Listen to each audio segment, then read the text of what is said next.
I don't know anything about the facts of this case, but what I do know is you know what brought you here. All right, court is calling 2023 CR 0990, State of Texas versus Dean Villarreal. Could I have parties announced for the record for the state? Brittany Mitchell for the state. Defense? Jay Norton and Nico LaHood. All right, this is scheduled for trial today. I have read defense's motion for continuance. Motion for continuance will be denied. The judge opens firmly. Motions for continuance are denied. The defense pushes back, explaining that their lead attorney has both professional duties and medical treatments. Yet, the judge is unmoved, pointing to the jury waiting in the hallway. Here's the drama: human struggles versus the system's deadlines. Do you think the judge should have shown more flexibility given the cancer treatment, or is justice about keeping the process moving no matter what? Judge, I mean, Jason, as you know from the continuance and from the last setting, is in Caldwell County, and he's the lead on this case. Okay. So he's leaving tomorrow to Philadelphia. He's one of the adjunct professors for St. Mary's. I think you're aware of that as well, Judge. Yes. And so he's the coach for them, and so he's not going to be available. He has a letter on file for some time now. And then Monday, obviously, not obviously, but I think he told you he'll be traveling with a colleague and a friend to the Mayo Clinic. He's in some cancer treatment. Yes. And so he's not available, Judge. Yeah. No, I understand. But with regards to the mock trial that he's having in Pennsylvania. It's not he's having it, St. Mary's. Yeah, I know, St. Mary's, and he's supervising or coaching. I have already previously told him that the court is not going to grant him for continuance to coach a mock trial team. This is an old case. I was going to make allowances for the issue with the medical issue, but jury's out in the hallway, so motion for continuance is denied. Well, Judge, he's not present, so I'm not sure exactly. He needs to be here, and I told him when he was here before that he was supposed to be here. There is an additional issue. We tried to, someone from the office tried to view the CAC video last week and was unable to because the state's copy was broken. So as we stand here right now, we have not seen the CAC video as well. All right, so you all need to watch it. And for the court's knowledge and for the court's edification, I have never read Mr. Villarreal's files. I will be completely unprepared to try this case to the detriment of Mr. Villarreal, and he definitely wishes the court to know that he would like to exert a Sixth Amendment right to the counsel of his choice, which is just. The defense stresses their client's Sixth Amendment right to counsel of choice, but the court's stance is blunt. The attorney was warned before, and he must be present. Even more tension rises when the defense reveals they haven't even seen critical video evidence because the state's copy was broken. Imagine facing trial unprepared. Should the court prioritize fairness or efficiency here? All right, so Mr. Goss needs to be here. Motion for continuance is denied. Well, just so you know, Judge, he's in Caldwell County, so he won't be here for some time because it's a specially set sentencing, just so you'll know. Okay. Way predates your second. All right, thank you. Okay, Judge, we'll let him know. All right, thank you. All right, you're up for jury trial today. Is there a motion for continuance? Yes, ma'am. Same issue, Judge. All right, could I see the motion? Because I don't have it in the court's file for award. Oh, sorry, wrong.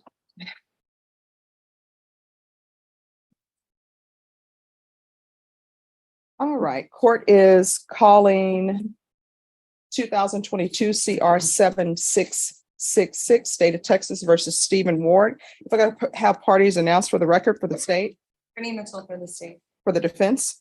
Jay Norton and Nico LaHood. All right, and are you Mr. Ward? Yes, Your Honor. All right, this is scheduled for trial today. Defense, you filed a motion for continuance? Yes, ma'am. All right. And the court has reviewed the motion for continuance. The court will note that a previous motion for continuance for the defense was granted on August 8th. And after reviewing defense's motion for continuance is denied.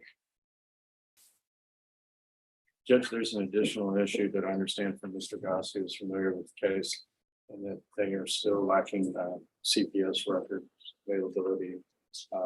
And I spoke Written. I think last time we were here, we were just waiting for the order to reach the judge's desk to sign it. All right, so everyone needs to stop with the waiting for the order to reach the judge's desk. The court has not been presented with any order for CPS records. If the court were presented with orders for CPS records, the court would sign the order for CPS records. So A new case is called State versus Stephen Ward. Another request for continuance hits the floor, and again, it's denied. The defense argues they still lack CPS records, but the judge makes it clear, if she hasn't been handed an order, nothing moves. Sharp words cut through. Stop waiting for paperwork to land on my desk. Whose fault is this delay? The defense for not pushing hard enough, or the system for its red tape? State, do you have the CPS records in your possession? We do, Your Honor, and I have signed, defense had done a DocuSign and I signed it last week. So I don't know if what we signed ever made it to you, but I do have a secondary one that I can. All right. send today. Turn it over to the court. Okay. Court will sign it. Motion for continuance is denied. Hello. Good morning. Good morning. There's only good evening. Yes, so you're up for trial. So I just wanted to make sure you all were ready. Actually, Judge, we were given some writing material just yesterday from a witness that the state visited with, that we actually had asked them to do that, and they did. And they gave us some, what we think is exculpatory evidence. A witness who has information about the case, who doesn't believe that the offense occurred. All right, could I see the file on Juan Tehran? And if you all could slide. Yeah, I remember from yesterday. Well, your client could stay in the middle.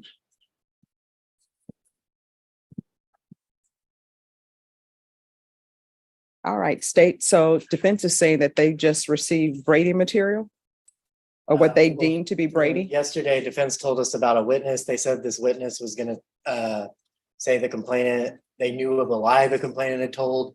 I called the witness. They said they knew of no such lie. They just had some assumptions that something she said wasn't true, which is not what they told me. I did provide them with notes of that conversation, which I guess is what they're calling the Brady information. They also told me they hadn't contacted that witness themselves. I'm not sure if they've contacted that witness since. But the state did contact that witness the same day they provided the contact information. And Judge, just so it's clear, some people are just more willing to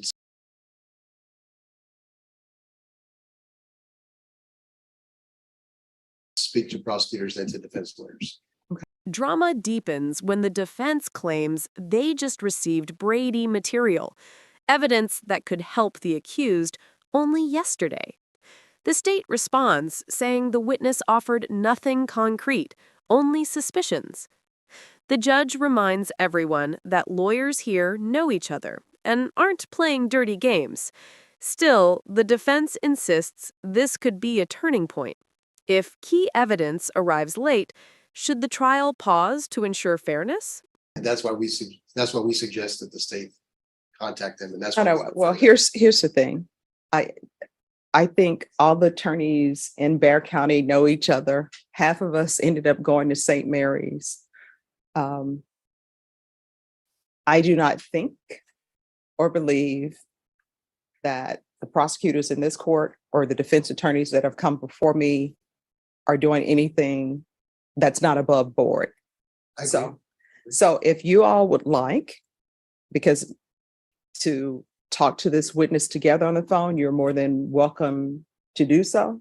The That's state good. has no further need to talk to this witness. Okay. And we have what we need from them, Judge. What I'm saying is we need to follow up on the information that we got and see if it produces any other witnesses, and pin her down on that issue about why, whether in fact she thinks there's a lie or she has basis to believe there's a lie.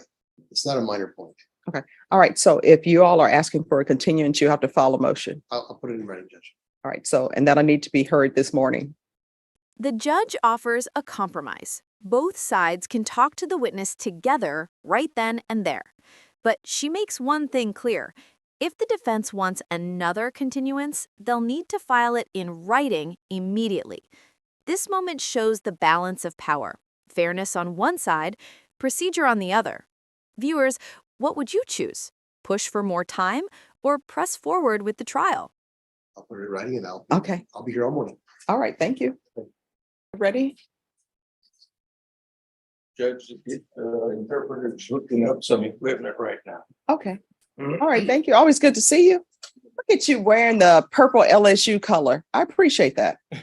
Just for you. All right, state. There will not be any favoritism because he's wearing an LSU color. Thank you, Your Honor.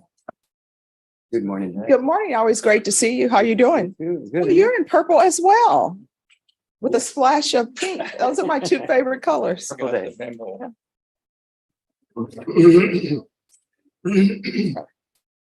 Court is calling 2022 CR 10113, State of Texas versus Rolando Gutierrez Chavez. Can I have parties announced for the record for the state? Travis Banks for the state of Texas. Defense? J.D. Garza defending Mr. Rolando Chavez. And are you Rolando Gutierrez Chavez? Yes. All right, we have an interpreter here. If you could raise your right hand for me, do you solemnly swear or affirm you will faithfully translate and from English into Spanish and Spanish into English, so help you God? I do, Your Honor. All right, you can lower your hand if you'll state your name for the record. Cesar Chavez, license number 2203. Any relation? No relation. All right, I always put that on the record. All right, the state has filed a motion for continuance. Defense, are you in receipt of the motion? I am, Your Honor. All right, do you state, what is your reason for the motion? The material witness who was a witness to the offense has been unreachable by the state. The state's made different attempts to reach her. We've looked for alternative contact information to reach her. And thus far, the state's been unable to reach her, and the state is moving for continuance for more time to find this witness. All right, defense. Your Honor, as the court knows, my client really needs a speedy trial. The fact is that under 2903, the state needs to establish what due diligence they have gone through to try to find this witness, especially since it's a material No, witness. I'm aware Stop it. Get some help. of the law. So just putting it on the record, because that's the reason why we have to object to this. Okay.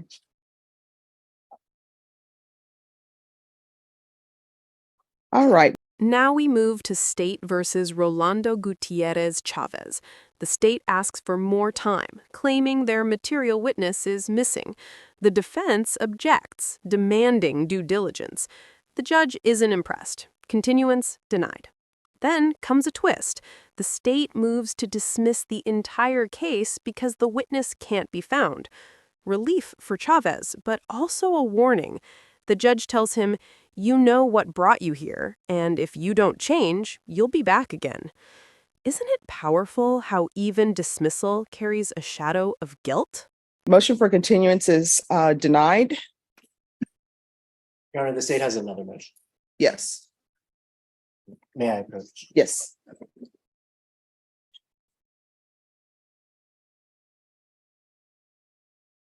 All right, the state is tendering a motion to dismiss for missing witness. Any objection? No objection. All right, we can go off the record.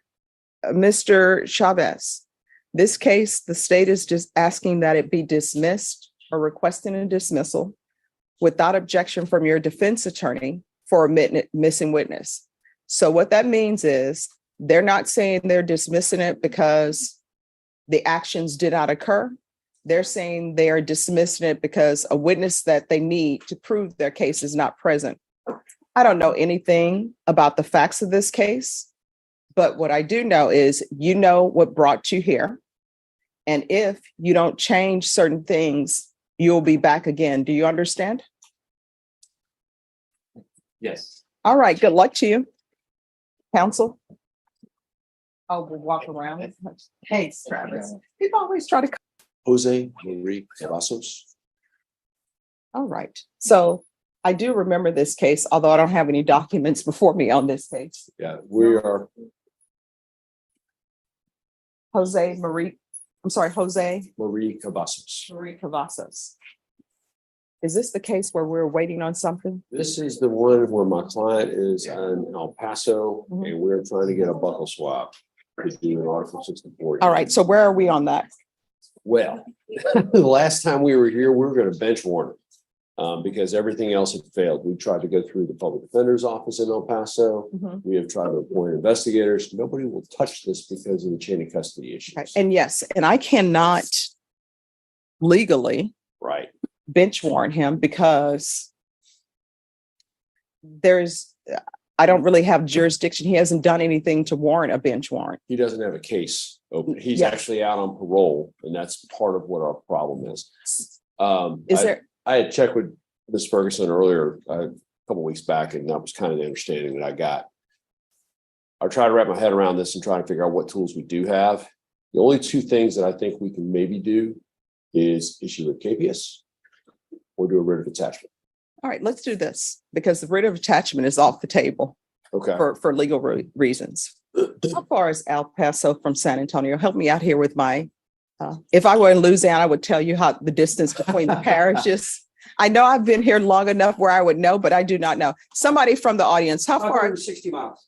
Thank All you, right. sir. 560 miles. All right. So it's a little bit longer to drive from here to Shreveport than from here to El Paso. So does he have transportation to get to San Antonio? My understanding is that he does not. All right. Next, a complicated case. A defendant in El Paso needs a DNA test, but logistical nightmares stand in the way. Distance, parole restrictions, halfway house rules, it all piles up. The judge grows visibly frustrated, calling the system ridiculous. Here's the bigger question. When justice depends on logistics like buses, labs, and paperwork, who really pays the price? Greyhound bus. Is that possible? Do they have, I know they have Greyhound in El Paso. Well, I know you'll stop in every small town. My trick is this, is that this was a sex offense. Mhm. He's currently kind of in a halfway house, Mhm. trying to find a place to be able to live. All the places you have has got a bus stop too close, or there's a school too close, or there's something is prohibiting him from being a getting place. Is there not a professional place? You would think, honestly. Do we not have any DNA laboratories that will go to do a buccal swab and come back? I will see I've if, tried LabCorp. I've tried. There is no place in El Paso that will do it. And they flat out tell me, we're not going to do it unless an El Paso judge orders us to. That's the pushback I'm getting. It is ridiculous. And now I've got a PO, a parole officer that I don't know. I've got to coordinate that too to get him to travel. okay, so request a test, and mind you, I'm just Googling online. Mhm. Request the test. Order your test. Oh, this is one where they order it and you do it yourself, then send it back in. Mhm. But they say they have a laboratory with over 3,600 locations. And you're right, it's LabCorp and And I've contacted them and I've tried to get them to get on board with this. That was one of the places that we were trying to go through when we were trying to get the public defender to do it. all right, so let me ask you all this. Are you all available to come back on Friday? Friday this week, no good. I My probably day. won't either. I will be in here on Friday or on Monday. Are you all able to come back on Monday? No, not on Monday, Judge. We can come back another day next week if that works. All right. You all decide, confer with each other, decide what day next week you can come back. And I'm going to solve this problem. So this is what I need to solve this problem. One, does anybody have any objections to me solving this problem? I have no objection, Judge. I need all the help I can get. Okay, As long as it's within the parameters of the code, Judge, which I know you're already Yes. thinking about those things. So yes, as long as it'll be kosher, which chapter 64, yes. that'll be fine. So this is what I need to solve this problem. I'm going to need to know specifically where he's located in El Paso, Got that? some contact numbers there if you have them, Got that? and the name and date of birth of your client.